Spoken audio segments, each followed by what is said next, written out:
Boa noite, meu nome é Leonardo Lopes, eu sou professor de filosofia e estou aqui com a prova do Enem 2025, saiu recentemente, há pouco tempo, e vamos resolvê-la. A prova em questão é a azul. Então, algumas questões da área de humanidade são notadamente de filosofia, e a primeira delas é a questão 48. Então, nesse vídeo aqui eu vou resolver a questão 48.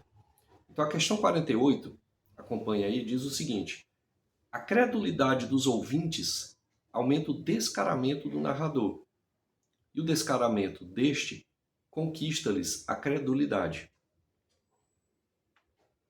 A eloquência, quando levada a seu patamar mais alto, deixa pouco lugar à razão ou à reflexão, mas dirigindo-se inteiramente à imaginação e aos afetos, cativa os ouvintes condescendentes e subjuga-lhes o entendimento. Então, essa questão é uma passagem da obra Uma Investigação sobre o Entendimento Humano e sobre os Princípios da Moral, que é do David Hume, que é um autor anterior ao Kant, por exemplo. Então, a questão está falando sobre credulidade dos ouvintes, ouvintes que são simplórios no seu entendimento e que, por sua credulidade, motivam a um narrador que esteja tentando lhes convencer a um descaramento. E a questão vai mostrar que esse descaramento do narrador, que está tentando convencer um grupo qualquer sobre alguma coisa, ele aumenta quanto maior for a credulidade desse grupo. E aí ele vai dizer a eloquência, e a eloquência é justamente esse convencimento. Quando levado a seu patamar mais alto, que é nesse caso em que há uma ampla credulidade, deixa pouco lugar à razão ou à reflexão.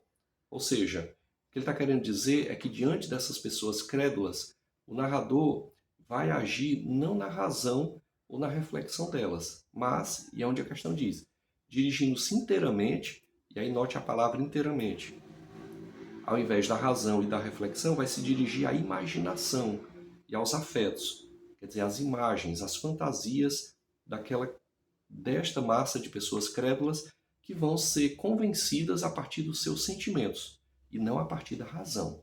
E aí, como a questão diz, cativa os ouvintes condescendentes e subjuga-lhes o entendimento. É como se ele tiranizasse e escravizasse a razão dessas pessoas, apelando somente para as emoções.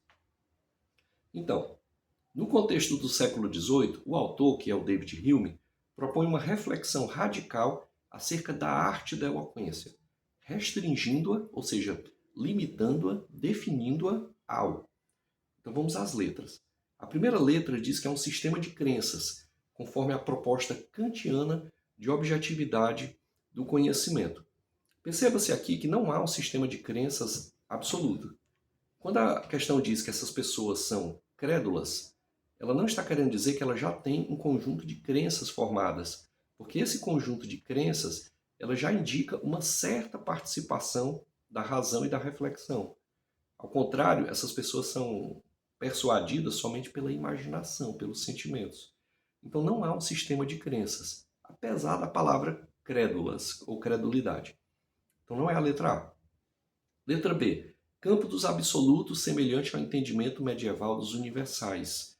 Também não. Aqui não há o campo dos absolutos, como dos universais medievais, ele já fazia menção a um uso da razão e da reflexão para se chegar a ideias absolutas que deveriam fazer a reflexão sobre a realidade, sobre aquilo que existe na realidade. Então não é um campo de absolutos. C. Domínio da lógica consoante a compreensão aristotélica na obra Analíticos. Também não. Aqui não há um domínio da lógica, não há um domínio de silogismos ou de referências, ou de inferências, na verdade. O que há realmente é uma credulidade que é afetada pelo narrador, que é o persuasor, que afeta a partir da imaginação, dos afetos, das fantasias. Então também não está no campo do domínio da lógica. Paradigma da racionalidade, muito menos. Alinhado ao modelo cartesiano de método. Piorou. Não diz respeito a um sistema em que você parte de uma racionalidade que vai do mais simples ao mais complexo. E a letra E, que é a correta, ao âmbito da persuasão. Aqui, essa questão ela mostra o âmbito da persuasão, da retórica, quer dizer, do simples convencimento.